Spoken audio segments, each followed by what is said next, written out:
Now, I would like to invite Chair David Males to introduce our keynote speaker.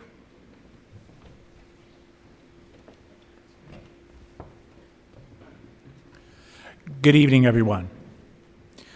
Our speaker this evening is Jefferson alumni and South Jefferson High School graduate Karen Belcher.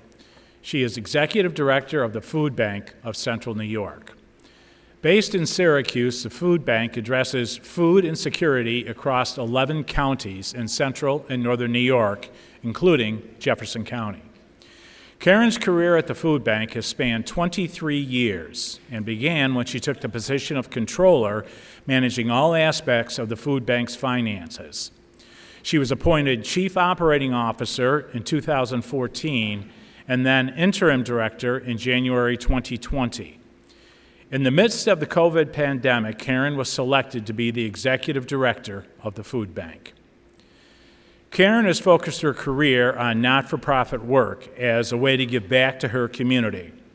Her goal is one that is simply stated, but enormous in scope: to fight food insecurity and deliver an end to hunger for all those needed across Central and Northern New York.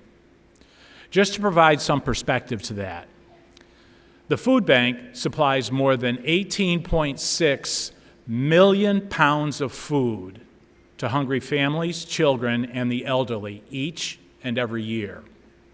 Look at it another way.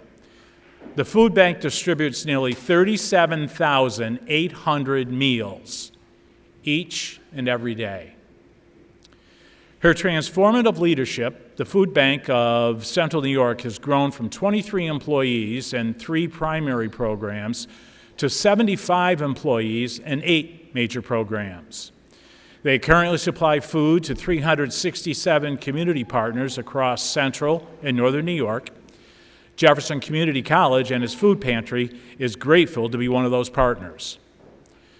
Karen led the development of a new strategic plan for the Food Bank, and in 2023 launched a 33,000 square foot expansion of the Food Bank's facility to better serve the community and accomplish goals outlined in that strategic plan. That facility will open later this year. Karen's work, her passion to serve the North Country, is noble work, and it's very difficult. But the impact of her efforts is that of the Food Bank is very far-reaching. I am so proud that she began her educational journey right here at Jefferson Community College, propelling her career in accounting to leading nonprofit organizations that help thousands of families across the region. In addition to her associate's degree in accounting from Jefferson, Karen holds a bachelor's degree in accounting and master's degree in higher education, both from SUNY Polytech Institute. We are so pleased she's able to join us here. Help me welcome Karen Belcher.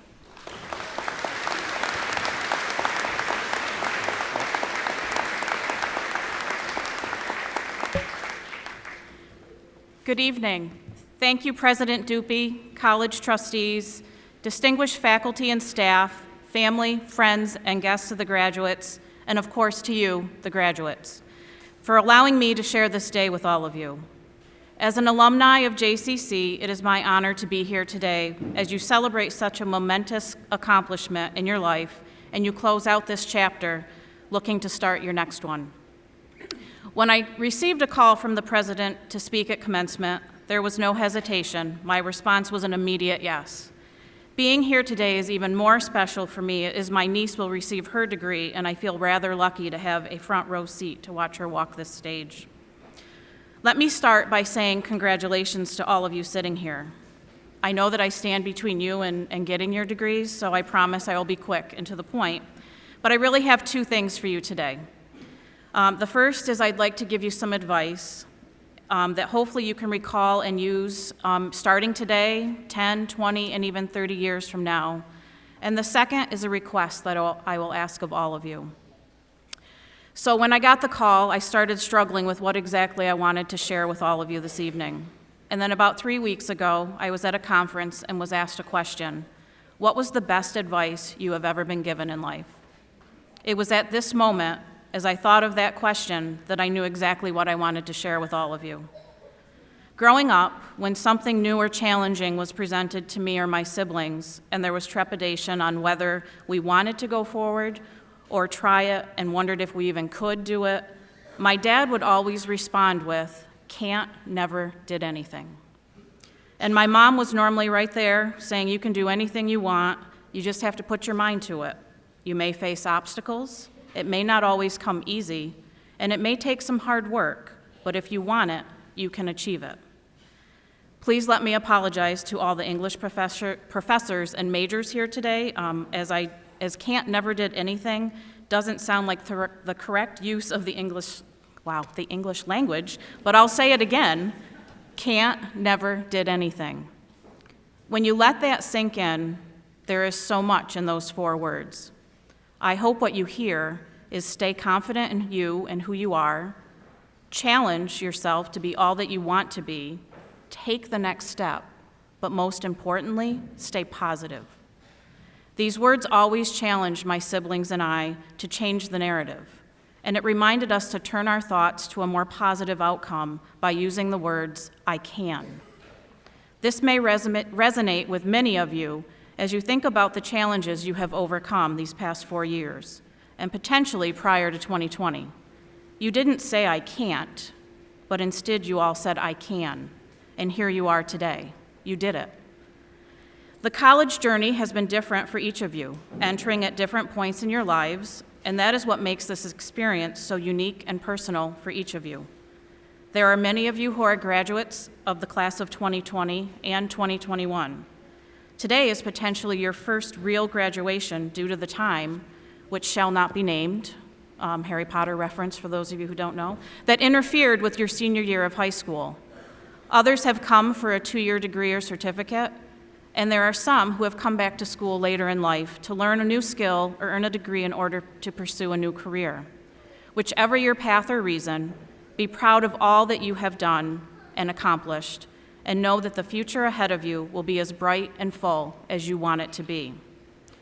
As you start this next chapter of your lives, remember that learning never ends. Who you are and what you want out of your life and your career will continue to evolve. Don't ever stop learning, and most importantly, be open to all the opportunities that present themselves to you. You may be surprised at what comes your way when you are least expecting it, and when you are open to the possibilities that present themselves. If someone had told the younger Karen 32 years ago, while I was sitting right where you are today, that I would one day be the executive director of one of the largest nonprofits in the region, serving Central New York, Northern New York, and the Mohawk Valley, I definitely would have thought that they were crazy. Through my career journey, I continued to challenge myself, though. I never stopped learning.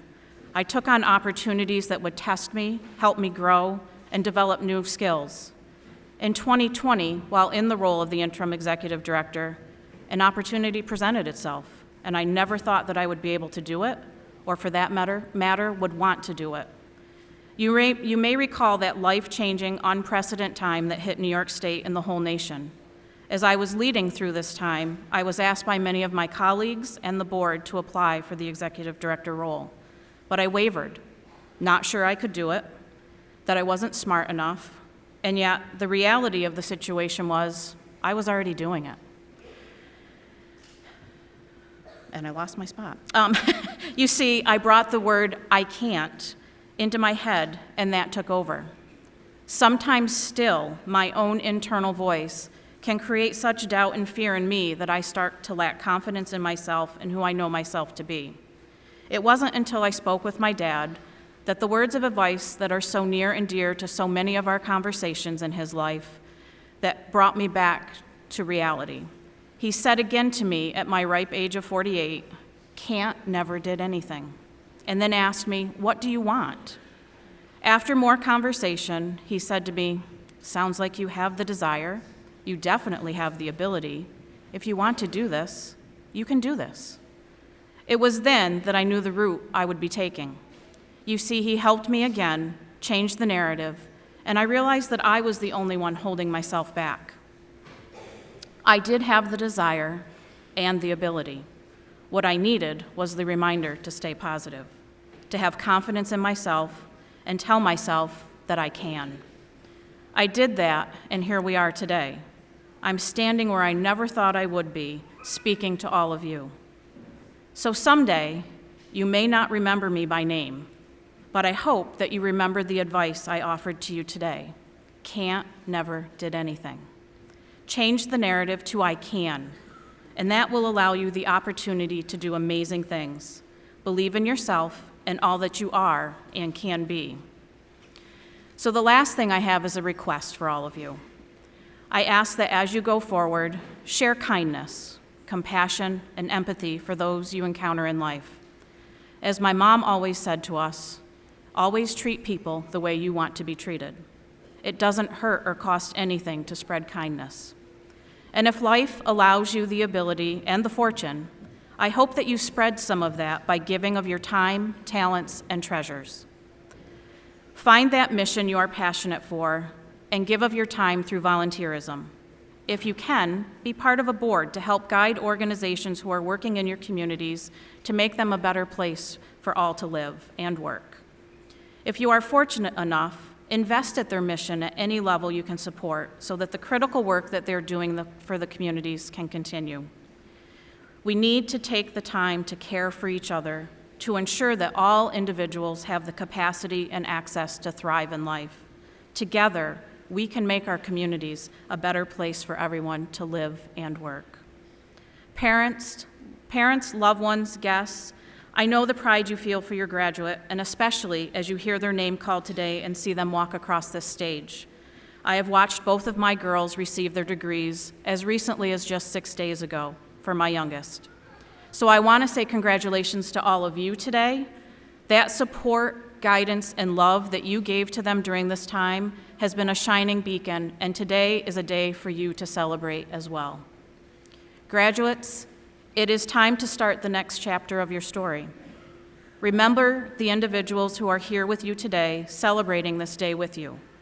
They sit here knowing that you can do it, and they are so proud of you and all that you have accomplished to date. They will continue to be your support system for years to come. Listen to their words of advice and wisdom. There are little golden nuggets of truth and wisdom in all that they share with you. Remember that they believe in you and all that you can be. Now believe in yourselves. As you go through life, live with these values at the core and as part of your North Star. Be bold, be kind, be humble, but always be you. Stay positive and remember you can do anything you put your minds to. Change the narrative to I can. Work hard, but remember to play harder. The work-life balance will be important. Don't forget to be kind to yourself. Looking out at all of you today, looks to me like our future is in good hands. Go confidently into this next chapter, and I wish you great success. Congratulations, class of 2024.